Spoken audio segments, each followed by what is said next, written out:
So hi guys, welcome back to my channel. So sa vlog na to guys, bali ibang content naman yung gagawin natin kasi may natry ako na loan app. Bali din-download ko lang to sa Play Store. Ang bilis guys, na approve ako. Ang loan ko is 1,000. Bali ang pumasok na lang sa account ko is 955. May kaltas na 45 pesos. As in guys, ang bilis lang talaga. Ida-download mo lang guys yung app nila. Ang hinanap ko kasi dun sa Play Store is O, letter O, L at saka P.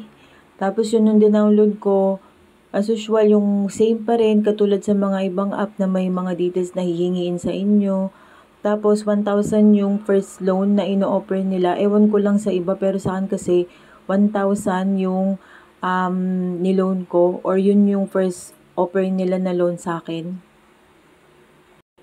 Nung nag-fill up nga pala ako guys, ang nilagay ko dyan is unemployed kasi nga iniisip ko baka katulad sa ibang app na hahanapan ako ng payslip. So nilagay ko na lang is unemployed. Valid ID.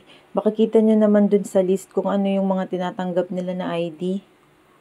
Tapos ano guys, pag naka-loan kayo, hindi nyo agad makikita dyan yung updated na kung paano nyo babayaran, kung magkano yung pinakatubo, ganun. Bali, umalis kayo dun sa app, tapos pumasok kayo uli, dun makikita nyo na pagpasok nyo uli dun sa app, updated na lahat, dun nyo na makikita kung saan kayo magbabayad, kung magkano yung interest. Pero sa mga first timer yata na maglo-loan, ang offer nila is no interest, ganun, wala siyang processing fee.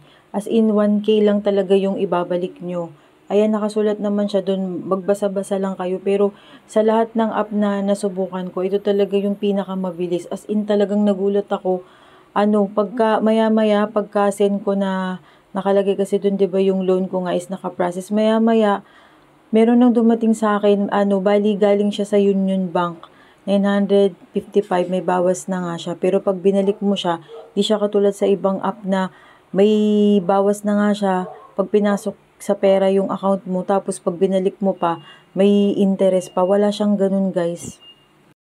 Yun nga lang guys, kung makaka-loan kayo sa kanila, after 1 week, kailangan mabayaran nyo na siya. So guys, yun lang. Thank you for watching.